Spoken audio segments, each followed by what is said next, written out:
Evening, everyone. My name's Michael Cass, and I am a principal planner with the City of Concord.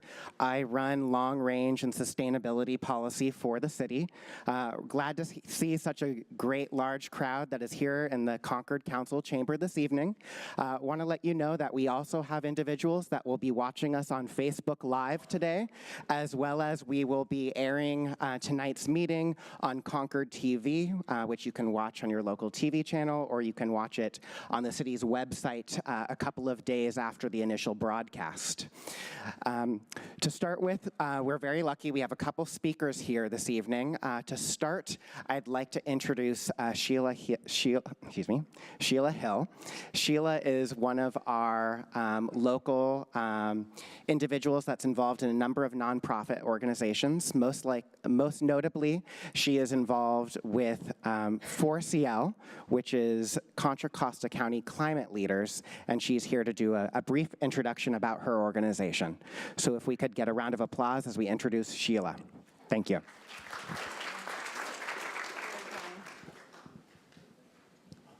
Thank you so much. Again, my name is Sheila Hill, and I'm here with, as I'm a consultant for Contra Costa Climate Leaders. We have worked for over 10 years here in Contra Costa on a wide variety of issues to encourage policy changes here that promote sustainability and that reduce greenhouse gas emissions in our community and beyond our community. We work together with local governments and businesses and individuals to help reduce the effects of global climate change. We are really excited that Community Choice Energy has come to Contra Costa County and that the residents and businesses and governments here will have a choice in energy.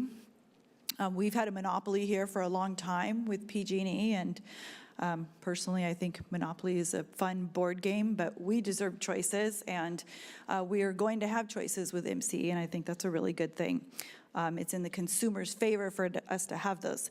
So we're thrilled that the City of Concord has joined, 8 cities joined CCE, decided to provide CCE to their residents during 2017. I believe there were 5 or 6 cities, Michael probably knows, that had already previously done that, including Walnut Creek and Lafayette. And there's 6 cities still in Contra Costa that have yet to do it, but I'm anticipating that they will. It's a really impactful action that individuals can choose this, and I encourage you all to also opt up to Deep Green, which is an option that MCE provides where you can get 100% of your energy renewable. And as a homeowner that has solar on my roof, I'm excited that this provides that MCE actually pays significantly better for your excess energy that you produce than we had from PG&E, and I think there's a lot of really positive things that we're going to find as a community are being provided to us. I also want to encourage you all to visit our website at www.ccclimateleaders.org to learn more about the work that we do here in Contra Costa County, how you could be a part of that if you wanted to. We don't just do policy change. We really encourage people to grassroots make changes. We do free workshops for cities. We have a newsletter. All of our work is grassroots, and we appreciate your support and encourage you to get involved in the community and help to fight climate change with us. Thank you. Well, thank you very much, Sheila. So now, for part of the reason why many of you are here, as Sheila indicated, the City of Concord, our City Council, elected to join MCE. MCE, as Sheila indicated, is a community choice aggregation program that is available and will roll out beginning next month to all electrical account holders within the City of Concord. Our City Council made the decision to join MCE for a variety of reasons, but most notably it was to give residents choice, where currently there is no choice. Secondly, it was also done as an effort to help the city reach our state-mandated climate action goals. And part of that, giving you a specific example, with PG&E, their renewable energy portfolio is comprised of about 33% renewable energy. Whereas joining MCE, the base account, known as the light green account, has more than 50% renewable energy as part of their portfolio. So that's giving you some high-level information. Jenna Famular, our Community Development Manager with MCE, is here, and she is going to give a more detailed explanation of MCE, the programs that they have available, and the benefits and impacts that will come to all Concord residents and businesses in the coming months. After her presentation, we will open it up for questions, and we will be taking questions again via Facebook Live. We do have city staff and MCE staff answering those questions, so please send them in, as well as we will open it up to members of the audience for specific questions. After a few minutes of that, we then will have breakout sessions where MCE staff will be focusing on specific topic areas, and we'll go into those later as part of Jenna's presentation. So without further ado, I'd like to introduce and thank Jenna for coming here to speak this evening. Thank you. Thank you, Michael. I kind of feel like I don't need to talk anymore. So I'm going to go over just kind of the basics of what MCE is, the benefits that we offer a community, the service options that you can choose from, and then, as Michael said at the end, we'll open it up for questions.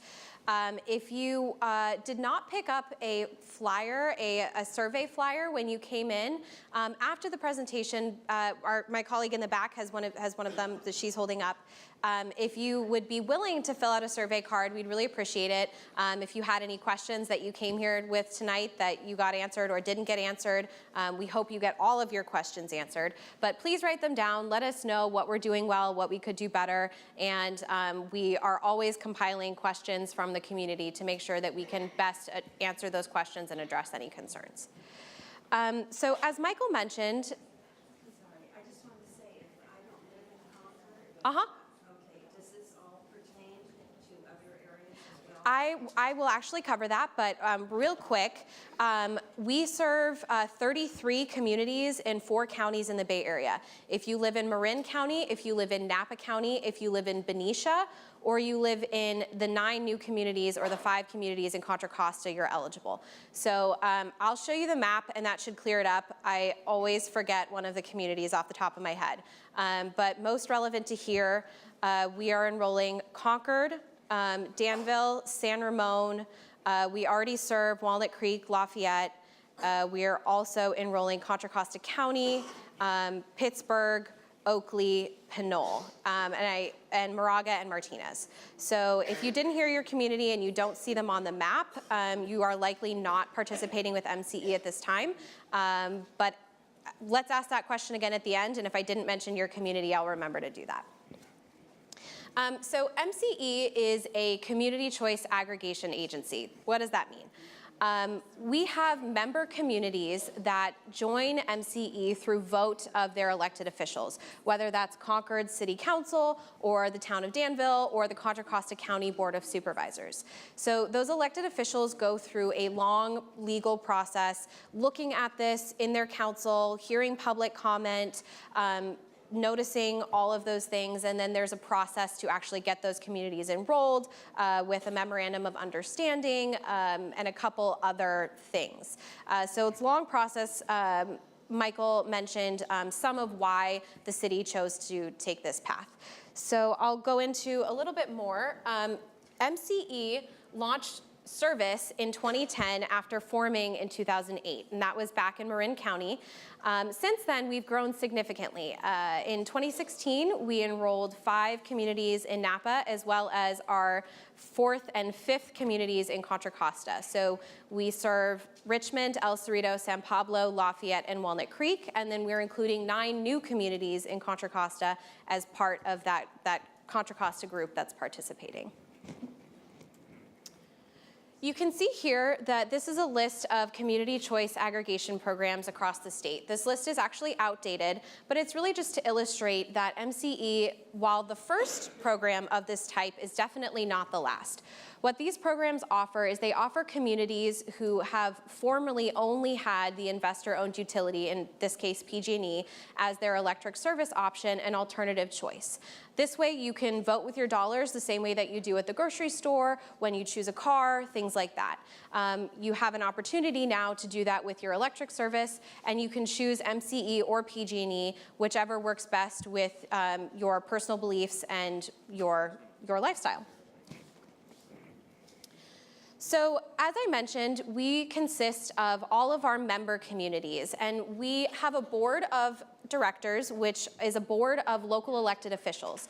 So each member of our board sits on a city council or a town council from one of the communities that is represented. So you can see Concord is Mayor Burson. He's up there. He's your representative. So if you ever have questions about MCE or concerns, we are a public agency. So you can come to all of our meetings, our board meetings, the same way that you can to your city council meetings. The great opportunity there is that if you don't want to attend one of our board meetings or our committee meetings and voice your opinion, you can also do it within your own community. You can go to your local electeds and voice your opinions there, and they'll bring them back to us. So here's our map of the communities. You can see the blue areas are where we are already serving customers, and the green areas are where we're currently enrolling. So if you don't see your community on here, that would be Hercules, Orinda, Pleasant Hill, Clayton, Brentwood, and Antioch. Those are the communities that are not enrolling with MCE at this time. MCE's mission is to address climate change by reducing electricity-related greenhouse gas emissions. That's why we got started offering customers an alternative for clean electricity choices. We do that in 4 main ways. First and foremost is offering renewable electricity to our customers. We also offer stable and competitive rates because we want renewable electricity to be accessible to everyone. Additionally, we offer local economic and workforce benefits, which I'll talk a little bit about later on. And we offer energy efficiency. We're the only program of this type to currently offer energy efficiency, but many others are looking to launch programs. The best energy you use is the energy you don't use at all. That's cleaner than anything else. So how does electric service work?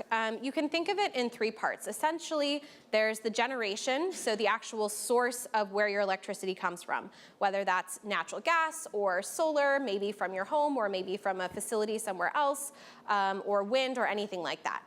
Then there's the actual delivery of that electricity. So it's produced, and then it has to actually make its way to your home to fulfill that third part of the electric service, where you can go into your home and actually turn on your light and have air conditioning and a refrigerator and all those great things that we love.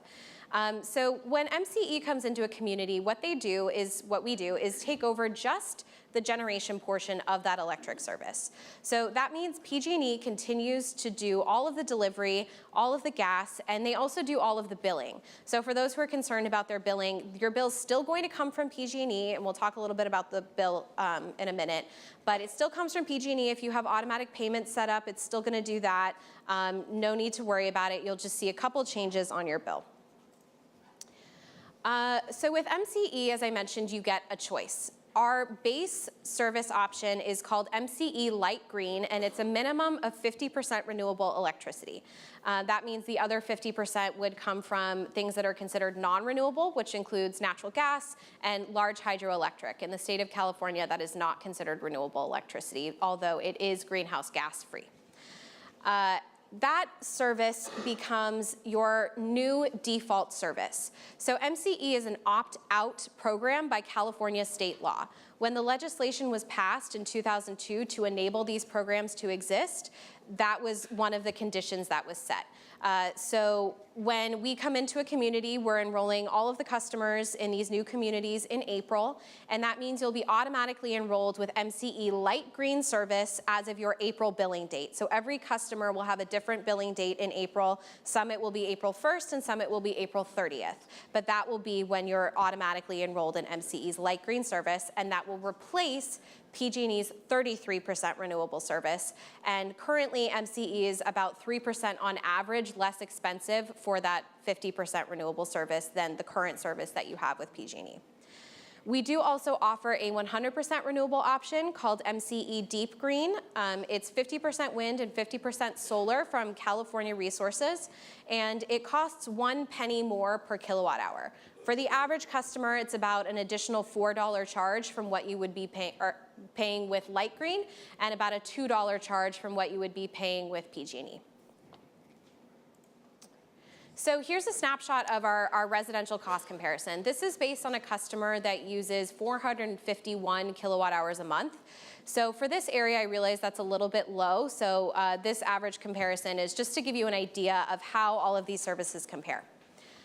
You can see up on the top there, electric delivery, and that fee is the same across all classes. That's what you're paying to PG&E for the delivery of your electricity.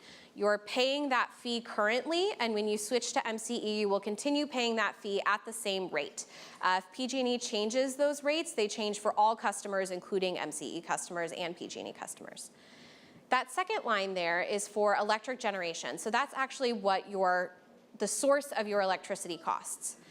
You can see that MCE generation services are much less expensive than the PG&E generation service, but the bottom line isn't that different. And the reason for that is because when you choose MCE service, you are subject to a PG&E additional fee, which is often referred to as an exit fee, that is paid every month based on how much electricity you use.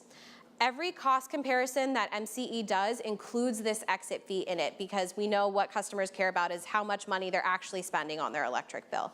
I'd be happy to go into this fee more, but that's the bottom line, is you can see that even with that fee included, MCE is less expensive. Discount programs. So if you have any of the discount programs, including CARE, FARA, and Medical Baseline, or you have a PG&E employee discount, all of those discounts remain in place, all of those programs. You don't need to reapply when you enroll in MCE service. You follow the same procedures you always do to apply or reapply through PG&E.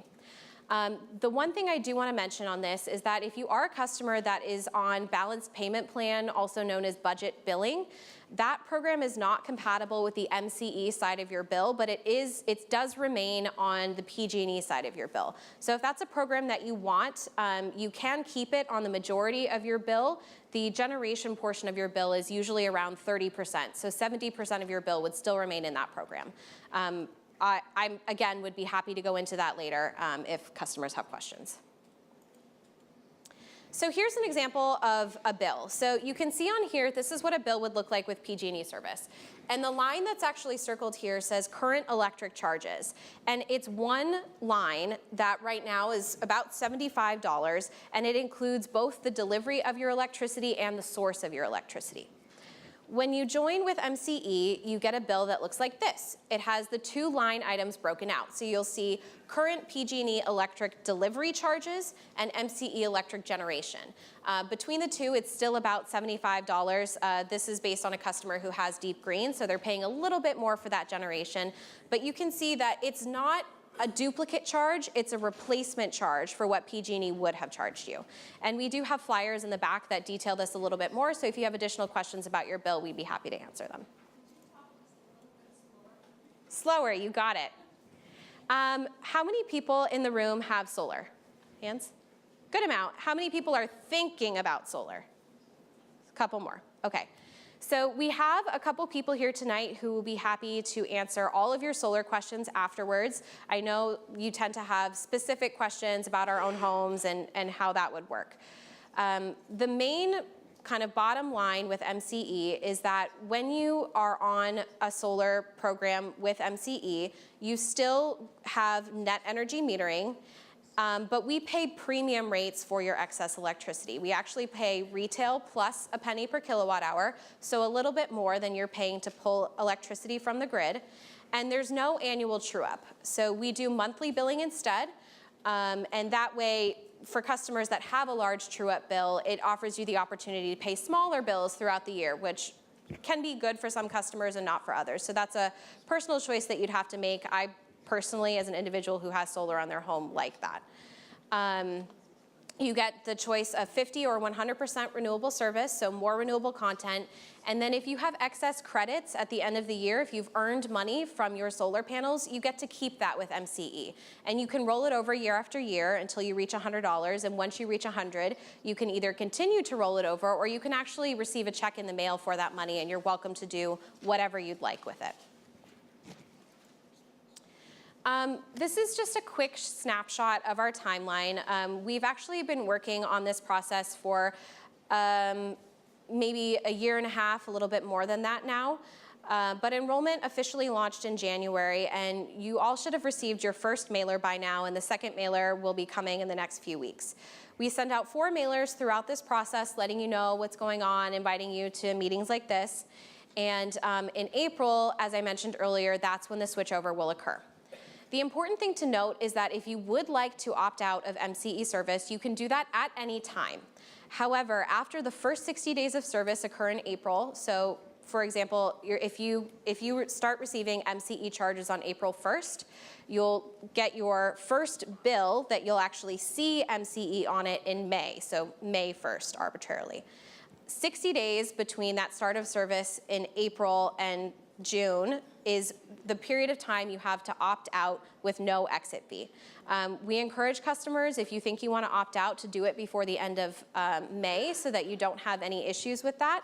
However, if you do miss that deadline and decide you'd like to opt out later, it's a one-time $5 fee for residents and a one-time $25 fee for businesses, which may be difficult for some and maybe not a big deal for others. That fee is actually an administrative fee to transfer the account back to PG&E, so that's why we charge that. Additionally, if you are after that first 60 days of service, PG&E's terms and conditions do require that you stay with their service for a full year. So if you decide later that you'd like to opt back into MCE and it hasn't been a full year, you won't have the opportunity to do that. That's one of the reasons we encourage customers, if you are pretty sure that you want to opt out, go ahead and do that sooner. However, you do have time later to make that choice with none of these fees or waiting periods. So one of the questions we get most often is, where does the power actually come from? Here's a map of some of our California renewable projects. You can see here, maybe, there's an orange line and a green line. And the green line is clustered around those little orange projects. That's actually within MCE service area, renewable projects that have been built with help from MCE. And within that orange line is within 100 miles of MCE service area. Those are also projects that we've helped get online. As I mentioned, we really focus on local economic and workforce benefits, and this is one of the ways that we do that, looking at building local renewable projects in our service area, benefiting the communities that we serve and the people that live there. Here's a snapshot of our 2016 electricity content. I realize it is now 2018. These processes take a pretty long time to come through, so later this year we'll have the 2017 content. So this is just a snapshot. You can see that MCE is 55% renewable, was 55% renewable in 2016 compared to PG&E's 33% renewable. And the thing that I do want to call out here is the large hydro is not considered renewable, but it is carbon free, as I mentioned earlier. And also MCE has a policy of not purchasing nuclear energy.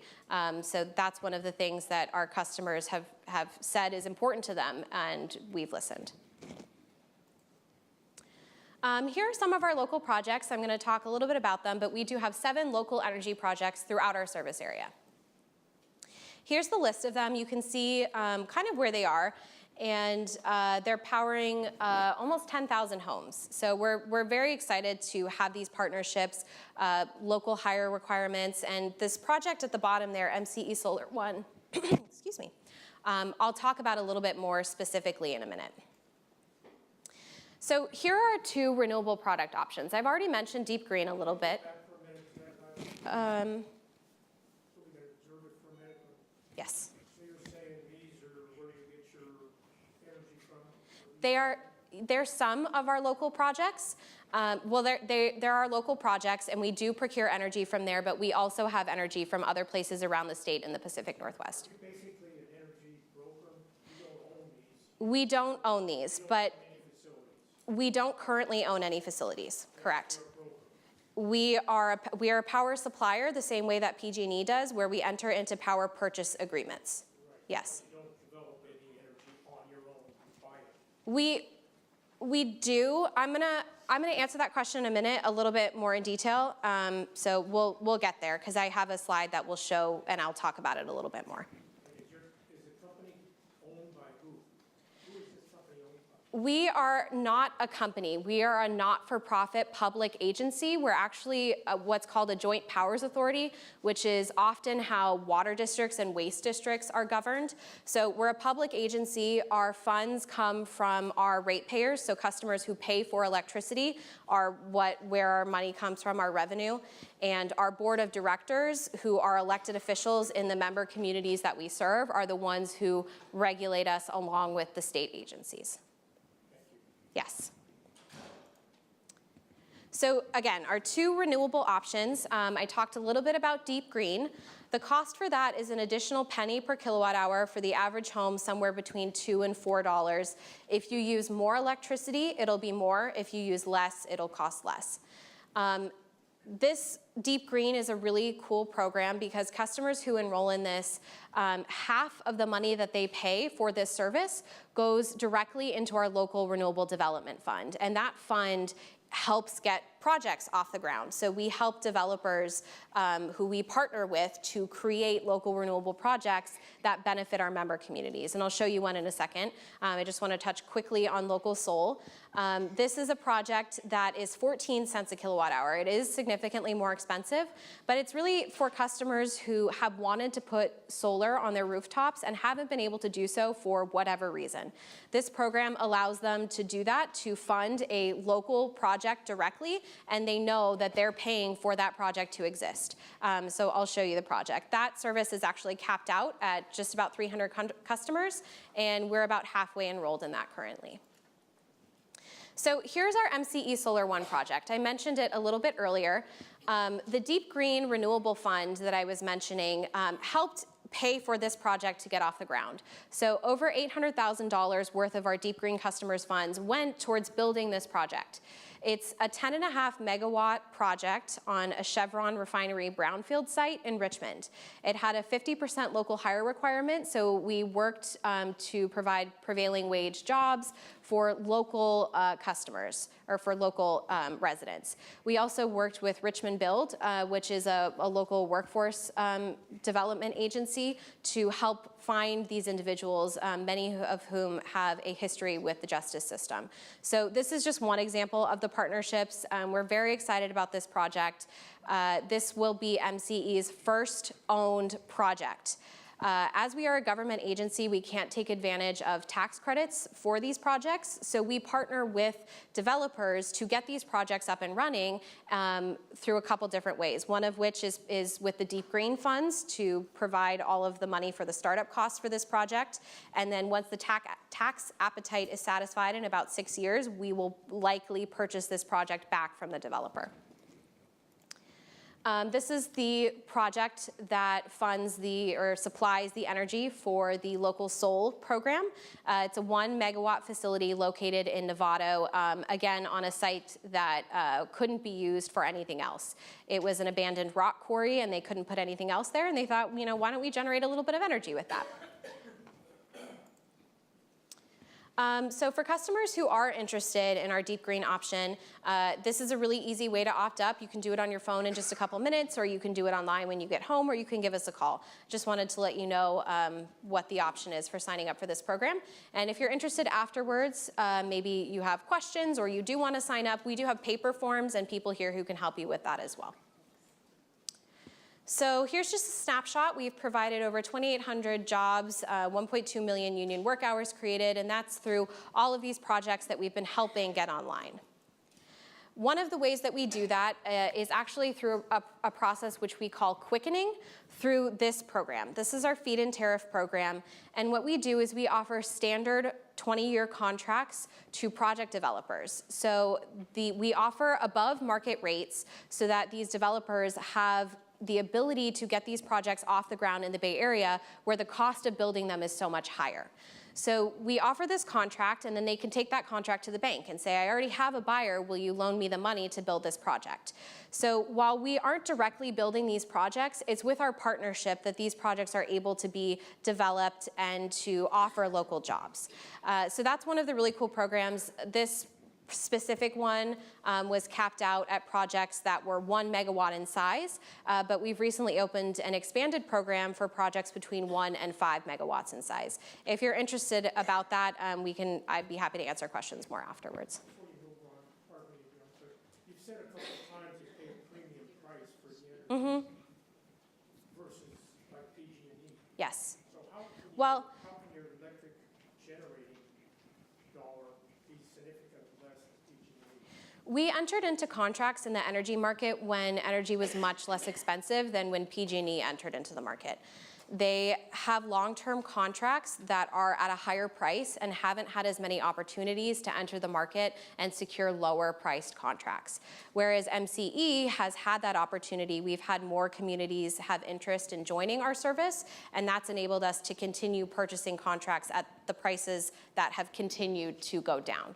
Sometime in the future, they could catch up by. Yes, rates are always a snapshot in time. Currently, we're less expensive. We try to be competitive and less expensive as often as we can, but energy prices over time do tend to increase. So, yeah. So these are two examples of that program that I talked about. One is a small one. It's a solar project on a shopping plaza roof. So this owner had that land available to him and decided, let me use that roof space for something, and we were happy to partner with him. Additionally, this other project is a 2 1-megawatt project, so 1 megawatt back to back, located in Richmond. So those are just two examples of this type of project that we like to help get off the ground. First and foremost, I said that MCE is here to reduce electricity-related greenhouse gas emissions, and we've been pretty successful. Again, these numbers are outdated. We're hoping that we can provide new updated ones in the next month or so. But we've been really grateful to our customers and our communities for enabling us to take over 185,000 metric tons of greenhouse gas emissions out of the air, or reduce that amount between that time period. So, very quickly, before MCE, you had one choice for your electric service. Now with MCE, you have two choices, and not just two choices of agency, but different choices for how much renewable content you want and how much you want to pay. Previously, your default service was 33% renewable. Now you get 20%, approximately more renewable electricity for just about the same price. Right now, as I mentioned, we are less expensive. And now you have a community-based organization that you can come to and say, here's what we're feeling and what we need in our community. How can you help us? And that's something that we are always striving to do, is be a partner in the communities that we serve. And now I would be happy to take any questions that anyone has. In the back there? Yeah, well, why not give the consumers a choice before telling you, okay, here it is. Yeah, so the question is, why don't we give consumers a choice earlier? Why do they just hear about it and then they have to opt out? The reason for that is actually not about MCE and not about the cities that join. It is a California state law that makes it that way. The reason for that is because when the legislation was being passed in 2002, the state was concerned about opening the energy market to choice and then having the new programs that launch not succeed. After the energy crisis, they really wanted to have an opportunity to provide more choice in a way that was regulated and made sense. So having these programs be opt-out means that you had these agencies have the ability to launch, because if it was a very small population, they wouldn't have been able to do so. You're telling us you're putting something on us rather than giving it. No, I completely understand, and that's actually the thing. Well, it's because of California state law, but I understand the frustration around that. That's actually the complaint that we hear most often. And unfortunately, because of the way that the state has made this legislation that enables these programs, there's nothing we can do about it. And then also to add to that, so part of the reason from the city's perspective is ultimately you had one option which has been mandated on you for years, and now you have two options where you historically just had one. Is there any financial benefit to the city of Concord to go? So the question is there any financial benefit to the city of Concord? I'm happy to answer unless you'd like to, Michael. I can answer. No, there is no financial benefit. The city is not paid from MCE in any way, shape, or form. Isn't there something where you have to have produce or have so much renewable energy requirement for the city? So California state law has mandates in place for greenhouse gas reductions, and the cities are a part of that. So one of the reasons that cities have also joined this program is because it does help meet those climate action goals, which Michael mentioned earlier as well. Yes? So could you just review just a little slower about that balance, that budget balance? Sure. So for customers that are on balanced payment plan, also known as budget billing, MCE is not able to offer that service on our portion of your bill. However, you do keep it on the other portions of your bill that PG&E takes care of.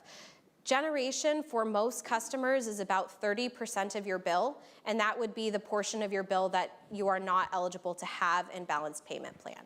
So that would be a choice whether you wanted to have all of your service continue to be in budget billing or whether you're okay with just having 70% or so of your bill in budget billing.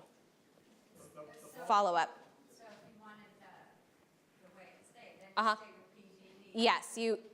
But anyway, it's still the way the budget, it's just not on the whole amount. Correct, yes. I saw a question in the back. Yeah, so the bulk of your savings for the power generation is consumed by this exit fee, right? Correct. So how often is that fee adjusted? You know, is it, from your experience, you've been in business for a minute now, is it annually, is it every 6 months? Yes, I mean, yes. What did it start at? 2010? So the exit fee started pretty quickly after, actually I think it started in 2012 in our Marin communities. The exit fee is adjusted yearly, and communities that enroll are given what's called a vintage based on the year that they left. So Marin communities, because they exited PG&E service earlier, have a 2012 vintage, versus Concord will have a 2018 vintage. That exit fee is intended to be tied to long-term contracts with PG&E, so that over time, as those contracts roll off, they go away, that exit fee will come down. That is the intent of the exit fee, to ensure that PG&E customers aren't forced to pay for the MCE customers that have chosen to leave PG&E service, while PG&E still has to pay for those contracts. And then sometimes when there's power outages, we're able to put claims in for loss, right? So now with a different generator and a distributor, right? How do we manage that? We work very closely with PG&E, so if you were to submit something with PG&E, we would work with them to manage that. Sir. Okay, so getting back to state law, I think, only gives you an opportunity to exist. It doesn't require you to put us in a position where we have to opt out. So if we have resentment toward MCE for the situation we find ourselves in, it strikes me kind of like a parasitic business model, and I don't like the way it's being inflicted on us. Sure. So I think resentment toward MCE is well targeted. I don't think that you can just say that there's a state law that makes it this way. Sure, no, I understand. I actually have looked at the legislation very recently in order to be able to address that question. If you Google AB 117, there's a document listed on the webpage on the internet that I believe on page 4 there is an item that actually states that customers must be given the opportunity to leave service. I can't remember the language exactly, but that language is what defines it. Although I do understand your point, and you know, we encourage customers to make their choices, and if you feel that the best choice is to opt out for you, we'd like to facilitate that. The electrons coming to my house, or the wires that come to my house, you can't tell me where those are generated, can you? No, we cannot. That's correct. So it's really like, who knows if I'm using clean energy or not? And I think in that sense, this seems like a fraudulent setup. Sure. So the way that electricity works on the California market and kind of in general, the analogy that I like to use is a bathtub. So if you look at the grid overall, electrons are coming into the grid from anywhere that power is being generated. And when that power is being generated, you have proof that that power is generated, and that's where you track those electrons. So you never have proof that what's coming into your home is from renewable resources, but what you're doing is you're putting clean water into the bathtub. You're ensuring that there's less dirty water coming in, and then what's coming out is going to be cleaner because you only need so much water in the bathtub. That I would agree with you that you never know where the electrons are coming from exactly, but by choosing more renewable resources, you are cleaning the bathtub overall, so all customers are able to receive cleaner service. Regardless if you're paying or not. And it seems like, so why, because you say you're nonprofit, and PG&E is profit, but your rates are just slightly below them, which doesn't make sense. And then on this part, so if it all goes in the same bathtub, why should I be paying if I'm gonna benefit from the clean water anyway? That's a great question. It's because if nobody purchased clean water, if nobody paid for that service, you wouldn't have any clean water. So you as an individual, your choice may not make much of an impact on the amount of, or the cleanliness of the water in the bathtub. But the more people who choose that, the cleaner the water becomes. The less people who choose it, the dirtier the water becomes. So while you're benefiting from clean water because the customers around you have chosen clean water, if they don't choose that clean water, then everyone's water is going to be dirty. So it's just an opportunity to choose what you want to be putting into the system, what you want to be contributing. So therefore, you don't really know, I won't really know if I'm getting what I'm paying for. Well, I mean, like no, electricity never functions that way. Every electron that goes into the grid is tracked, but where it comes out is never tracked. So like the MCE local solar, so I'm paying $30 more a month, yet I'm not guaranteed better. What you are guaranteeing is that you are paying for the existence of a local project that hired local workers to create a renewable source of electricity. So what you're doing is you're contributing to the local economy by purchasing energy from a project that was built from local individuals. And I think that's what the material should say, instead of saying, we will be receiving 50% renewable energy. Sure, understood. You cannot guarantee that. Thank you. I think there was a question over here that's... Are there time of day rate differences that PG&E has? We follow the PG&E rate schedules as closely as possible, so whatever rate schedule you're on, you will likely remain on, including any time of day periods. The difference is in how much you pay during each of those periods. Yeah. So what is the main goal of MCE, what you're doing? Are you cleaning up the energy? Is your final goal to reduce the price of our electricity bill at the end of the day? Because it looks like what you're doing is you're comparing yourselves to PG&E and you're a little bit less. But what is your final goal? Because it's a non-profit, you are just another vendor, or as you said, you are buying power from other places. And as I see, before I used to have one transaction cost, now I see two transaction costs. There are two companies. I know you're showing this. What is the guarantee my prices won't go up afterwards? So what is your main goal of this nonprofit organization? Yeah, so I'm going to start, and then Jenna will add more. So when the city was evaluating whether or not to join MCE, we looked at a variety of options, and that's something we haven't really talked about yet. So the city looked at not only MCE, we looked at partnering with the county and potentially creating our own community choice energy program. We also looked at joining East Bay Community Energy, which is a new community choice program that is focused in Alameda County. Ultimately, the majority of the, all the jurisdictions that elected to join MCE at this point in time. An important distinction that Jenna spoke with earlier was by joining MCE, the City of Concord will have a representative on the MCE board, and that representative will vote on policy decisions for MCE. Okay, so in terms of your question about what is the ultimate goal, that's something that our electeds in Concord, as well as the other cities that are members of MCE, will take roles in voting for.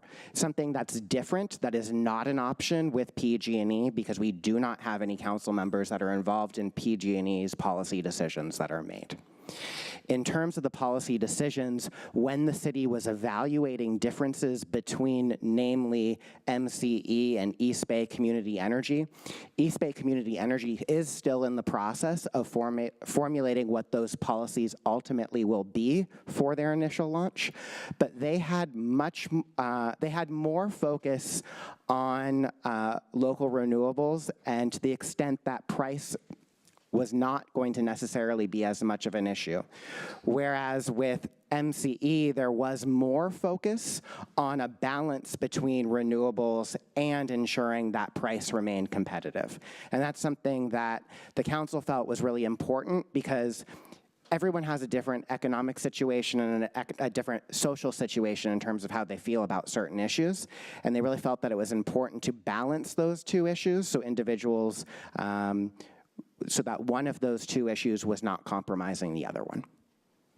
I'll just... Michael, what's the chances of a few years from now having East Bay come in and now we've got a third choice? Kind of like cable. So, because programs work as an an opt-out program, it's not possible for a jurisdiction to join multiple community choice programs. It's only one community choice program that can be joined. So folks, if we can continue to raise hands, it's just helpful so that everybody can get their question answered. But I also just wanted to add one more thing about rates, which is that PG&E generally increases their rates, and last year MCE decreased their rates by 3.4% on average, and the year before we decreased them by 9% on average. Because, as Michael said, we have a board of elected officials who make those policy decisions, that includes rates. And so they go through the process and they say, you know, how much can we reduce rates so that our customers can have that savings and that benefit? I'm gonna go to this woman in the back here. Okay, so I've got a question for you and a question for you.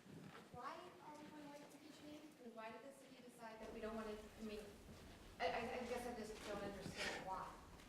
So I'm going to start with a clarification. We are not leaving MCE. Excuse me, we are not leaving PG&E. PG&E and MCE and the city are partners.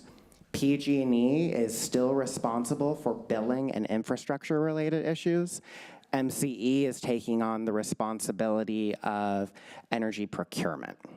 Okay. That being said, CPUC regulates our energy costs, right? The CPUC works with PG&E to set rates, but PG&E is the one who proposes rates, and generally the CPUC approves them. Yes. Yes. So where are you going to guarantee us that the rates are not going to go above the CPUC approved? Well, that's why we have our board of elected officials. They're the ones who go through the rate setting process, and they're the ones who set the policies. And the important thing there is, because we're a not-for-profit, we're not looking to make a ton of money. What we're looking to do is provide services that benefit our community. And if we're looking at offering a service that doesn't benefit the community, that money may be better served in reducing rates. So those electeds who you elect are the ones who make those decisions. And I think, can I add to that 1 second? I apologize.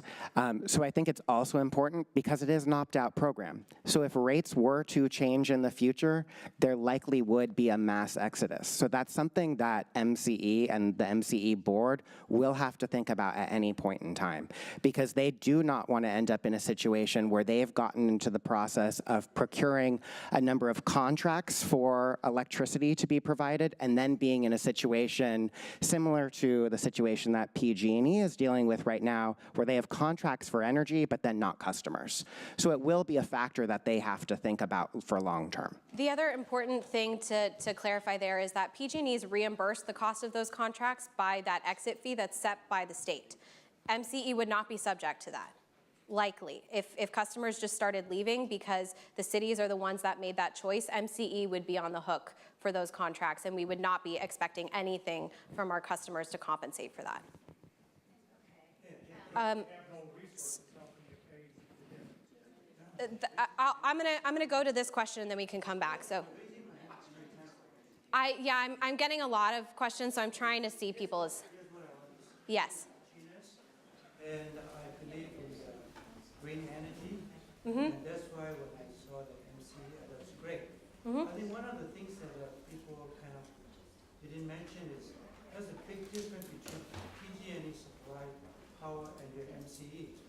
The reason at this point I like MCE because you almost guarantee that your power supply. Am I the only one that can't hear the question? We will I can repeat the repeat question. Give him the microphone. So I just want to mention that there's a distinctive difference between the power we get from PG&E and from MCE. And I'm very prone to sign up with MCE, but I want to make sure that what I'm understanding is correct. Now, PG&E own nuclear power plants, okay, San Onofre or whatever, right? So the MCE is a green energy company or whatever, right? So if we sign up with MCE, the power that we're getting from MCE definitely will not be from power plant. Am I correct? From power plants, it will be nuclear power plant. from. Correct. It will not be from nuclear. That's the part that I want everybody to understand. Your business model is you targeted green energy, which is a good thing. And then when people ask you what's the difference, the difference is your energy source is clean. Correct. Not from nuclear power plants. Yes. PG&E does. Yes. So MCE's board has set a policy of not procuring any net specific purchases of nuclear. So we do not contract for nuclear energy. I see a fresh question in the back over here. Folks, I know that everyone has questions, and I would really love to get to them all, but unfortunately, I do have to answer one at a time, and I'm sorry, I'm trying to get to everybody. If you could just bear with me, I would really appreciate it. Following up on that question for where the green energy comes from. Yes. You listed a map where you have different facilities. Uh-huh. Can you go to that slide? So those are projects right there. Yes, these are local projects. And then this is, sorry, I'm going the wrong way. So if I understand correctly, all of those facilities in order to produce energy. Yes. Renewable energy certificates are produced anytime a megawatt of energy is produced. So that facility would get one once they produce a megawatt of renewable electricity. All of the facilities that you guys obtain this renewable energy from. Yes. Has that certificate. Every facility that generates power in the country receives that certificate after they generate 1 megawatt of electricity. So as to be clear and transparent, Yes. you guys will make those certificates available to us, the consumers, so we know 100% where that energy is coming from? I have never been asked that question. What I will say is that all of those certificates are monitored at the state level by the California Independent System Operator. They're what has been referred to as kind of the police of the grid. They're the ones who go through all of those certificates and they match them up with what the utility is claiming for their power supply. So they ensure that those two things match, and then that power content label is approved, and then it goes to the California Energy Commission. So the power content label is the final result of that, and those are available. We have them on our website, but they're also available on the California Energy Commission website. Public records, and you guys have that available, you said, on the website for us to. The power content label, yes. Yes, which is the final certification that you met what you said you did in terms of producing that electricity. And Jenna, Yes. we have had a request for you to go back to the slide that has the breakdown of the types of energy that's being provided, if you could do that.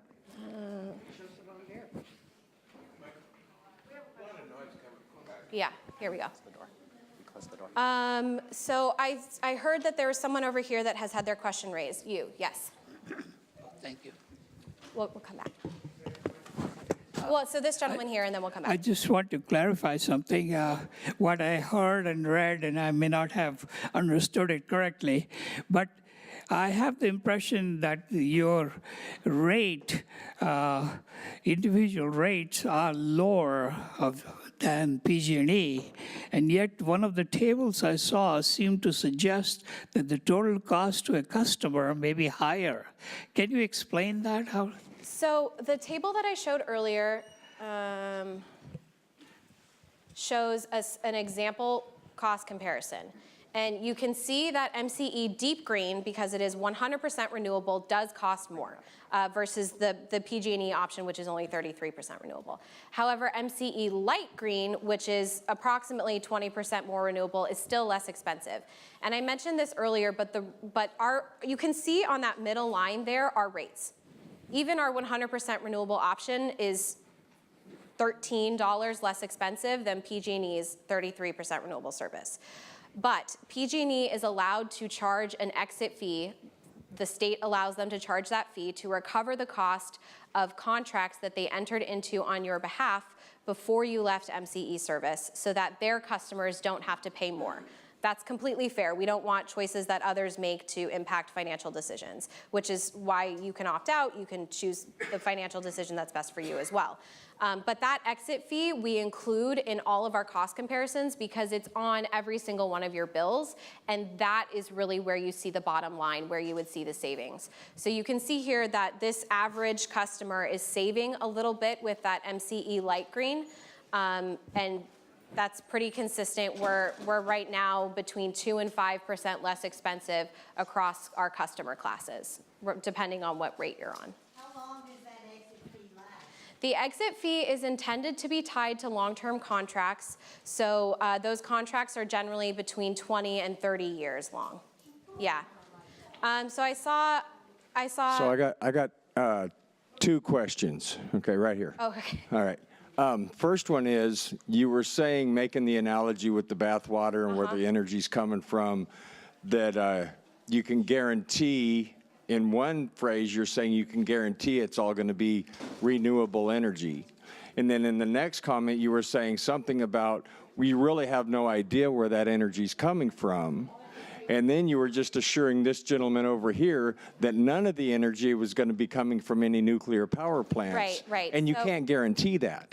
I can. So there's a couple distinctions. MCE goes out onto the market and purchases electricity contracts. Those contracts state what the type of electricity is, how much you get, what you're paying for it. That's kind of what I was referring to in that space. Every time 1 megawatt of renewable electricity is generated, they get a paper saying, you've generated this, it's certified, I can prove it, and then those kind of all combined at the end of the year through a state process that says this is what MCE can prove that they did. And every utility has to go through that process. When I said that you can't tell where your electricity is coming from, that's for individual homes. I can 100% tell you what's going into the bathtub, but I can't tell you what you specifically are pulling out of the bathtub, because you can pull from anywhere in the bathtub, but we're designating what's going in. So by choosing MCE, you're saying, I want you to make sure that this clean water is going into the bathtub for me. And when you choose light green, there is a portion of that that comes from natural gas. So it's not all clean water, but it's cleaner.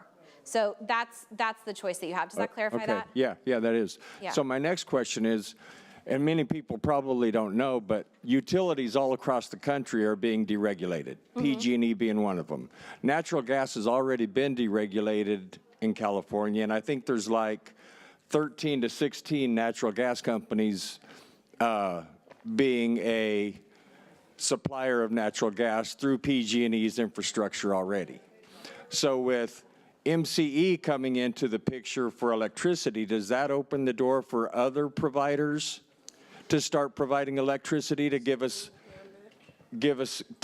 other options that we're not going to have to opt out of? Yeah, so currently the energy market is not being deregulated, but choice is being opened, which you can kind of consider it being deregulation. It's been deregulated. Well, what's happened is that you have 3 options for electricity in California, like the actual source of your electricity.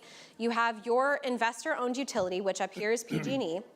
A community can choose to create their own energy service, so like Alameda has their own municipal utility district, Sacramento has their own program, and they take over the complete electric component. So they do all of the delivery, they own the lines, they do the source of the electricity as well. The final option that you have, unless you're a large customer who can contract for electricity directly, that's usually like big box stores, is community choice. And one of the reasons that this got started was because customers in the Bay Area and around California wanted more choice without having to go through the really difficult process of launching a municipal utility, which is much, much harder than this type of program. And we have really great municipal utilities, but we've also had some cities try to do that and not succeed. CCA got started with a very small group, that was us in Marin County, with just 8,000 customers, and we grew from there. And that is much lower risk than just coming in and taking over everything. And that space, because there's been a path and there's been a group of people guiding it towards that, and elected officials who sit on our board who are saying, this is what our communities need, that choice has been available. But those are the only options that you currently have in California. Okay, one more quick question. Okay. So then this summer, when all of us say we opt in, right? What is going to be the source of energy when everybody's running their air conditioners, and are we going to go through periods of rolling blackouts and brownouts and this, that, and the other, like I think happened, I think it was early 2000s or the 90s or around the Enron, all of that ordeal? Are we going to be experiencing anything like that? No. And what is MCE's guarantee that nothing like that's going to happen? Yes. So the state has a policy where utilities are required to contract for 115% of peak load. So what that means is in the middle of the summer, it's the hottest day, everyone's running their electricity, they've got lights on, everything's going full blast. You have to ensure that you can cover that load plus another 15%, so that if for some reason historical load was increased by that much more, you would still be able to cover it. So the state requires that's what got rid of those rolling brownouts, and that is the same policy that MCE adheres to. I'm going to let Michael direct the questions because I think he can see people a little bit better while I'm talking. Hi, I wondered, is there information available on the particular power generators that you purchase from? Who owns those? Do you have that information available? It is available. I don't have it here with me tonight. It is on our webpage, and it's called our Integrated Resources Plan, and it's like 200 pages, and it goes through all of that. So presumably those are investor-owned power generators? Yes, they're not for profit. They're developers who own them. So yes, they are people who are making a profit. Yes. My second question has to do with the LHEAP program. Yep. The low income. Would opting into MCE change someone's ability to have their bill paid by LHEAP? No, it does not. Thank you.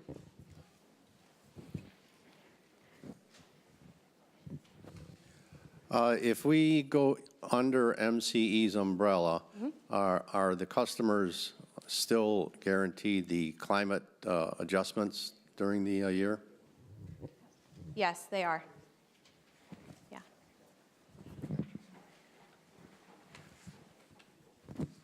What's your reaction to PUC, or what's the connection in there, or is there any between PUC and MCE? What's the California between the two? PUC, Public Utilities Commission. Right. What's the connection between the two? Yeah. The PUC sets, so the California Public Utilities Commission sets a lot of the state regulations for things like that 115% of load that I was talking about, things like renewable portfolio standards, things like that. So anything that is state law, we're subject to the same oversight that PG&E is for that.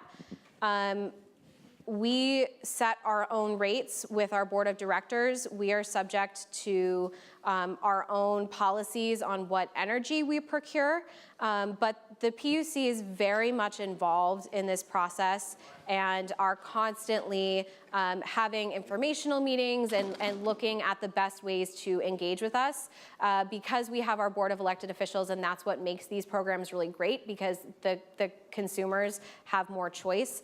The PUC is always making sure that we're following those same standards, which we are. So does that mostly answer your question?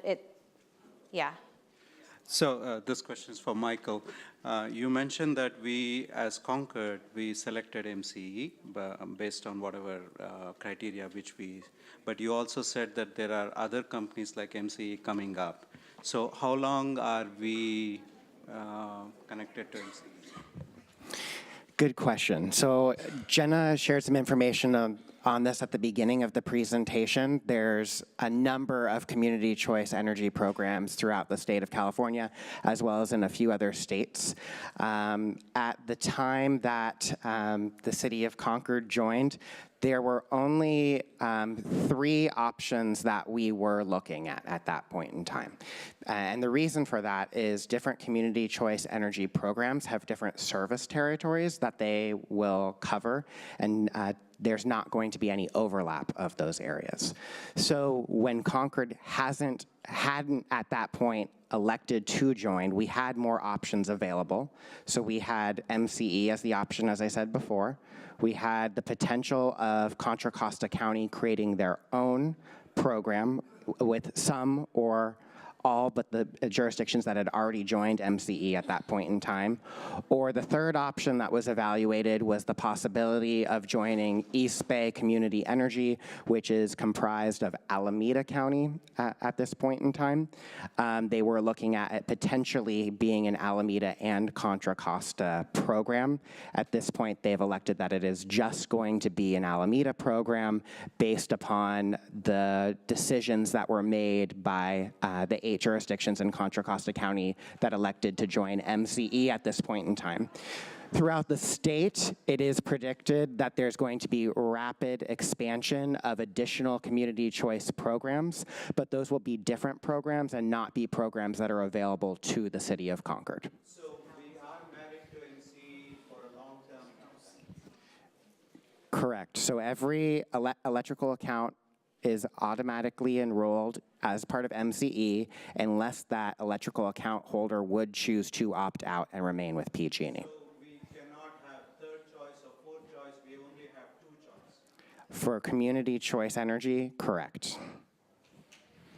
I just want to, before we keep going, would people like to remain here answering questions, or would you like to disperse and you can come ask questions individually? Can I get a hand for you want to stay here and keep asking questions? It's kind of happening. Yeah, so what I'm going to recommend is what we're going to do is we're going to do 4 more questions, and then we will do breakout sessions. We are going to have MCE and city staff still here, so we will remain here to answer your questions after these last 4. And also for folks who haven't asked questions yet, I ask that you keep your hands up. If you've already asked, we'd be happy to speak with you afterwards. My question is, if PG&E owes you money, what happens to that money? If the bill comes and it's always a minus, what happens to that money? Does it go to you, or you pay it out, or PG&E pays it out? You mean if you're a solar customer? Yes. Yes. So for solar customers, you go through an annual true-up process where you may be over-generating in the summer months and therefore have a negative bill. And when that true-up process comes due, PG&E will credit your account until you reach 0. And then if you have excess cash credits, they go away. If you have excess generation, you've actually produced more electricity than you've consumed, they will pay you at wholesale rates, which right now is about 3 cents. With MCE, you don't do a true-up, but you do monthly billing instead. And those months where you have negative credits, they sit there in your account, and they'll roll over and be automatically applied towards your winter bills.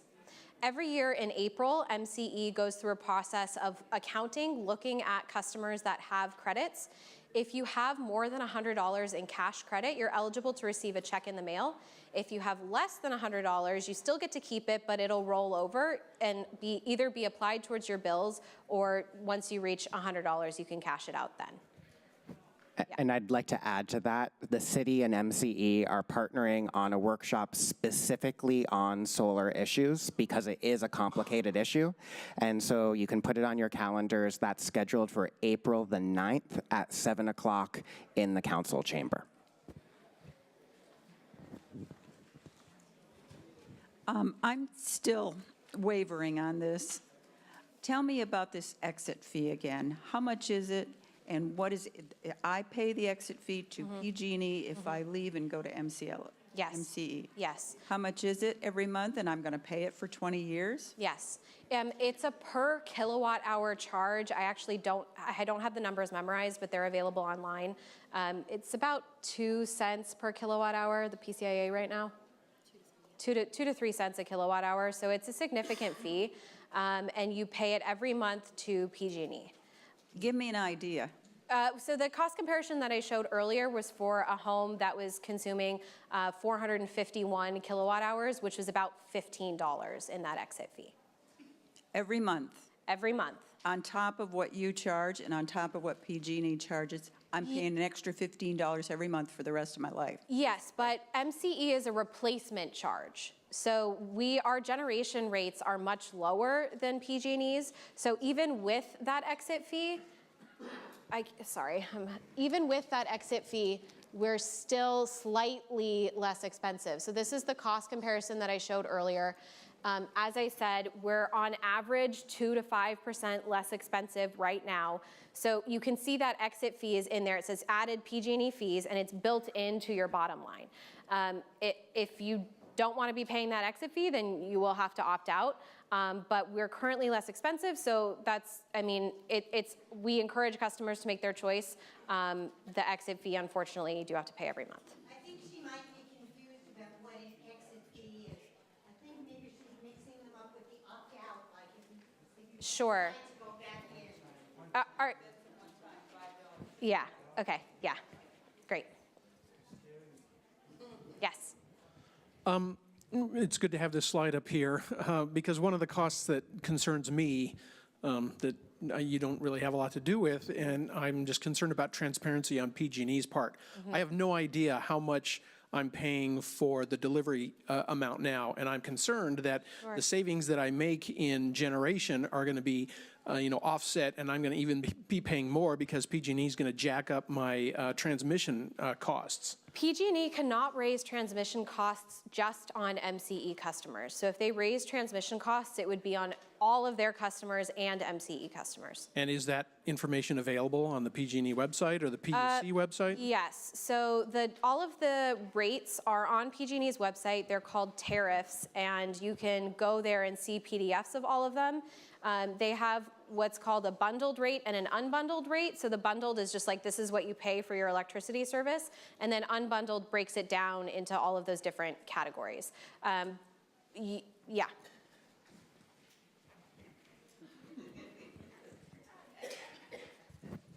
The other day, I called up PG&E to find that out, and the young lady at the other end sent me the EVA rates, bundled and unbundled. So you can see that the transmission that everybody gets charged for is about 5.5 cents a kilowatt. And there is no difference in that kilowatt charge for any time of use. That's a standard flat rate throughout anyone's service, whether they're on EVA, EVB, standard residential rates or commercial rates. It does become a little bit more complicated if you have tiering on your bill, because as you go up into higher tiers, you're charged more. And it shows here on the unbundled rating for EVA, the distribution rates for summer use and winter use under peak, partial peak, and off-peak.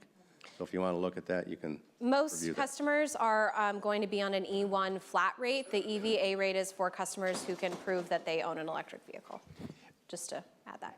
And that was actually not a question, so we're going to do one more last question that we're doing for everyone to hear. But again, we will have breakout sessions. We have many, many MCE staff in the lobby. We have city staff and other MC staff that are in here as well. We'll have the breakout sessions. So last question. I was wondering who oversees the developer projects to make sure that they're maintained? And is that shown in the rate that we're paying to MCE? Yeah, so the maintenance costs are usually baked into project costs and would be included in the rates that you pay. So a developer who creates a project would say, you know, it's going to cost us this much to clean the panels, and we have to do it every, you know, this many years, and so that would be included in the contract for the per kilowatt hour charge. So I think we're going to move to breakout now. The way that that's going to work is if you have solar questions or if you have questions about opting up or opting out, please go ahead and exit. If you have additional general questions, please go ahead and come up here. We're going to have a couple people up here who can answer those questions. And I just want to quickly add, for those of us that are watching at home, thank you very much, and we will answer your questions on Facebook Live in the next day or two. Thank you so much.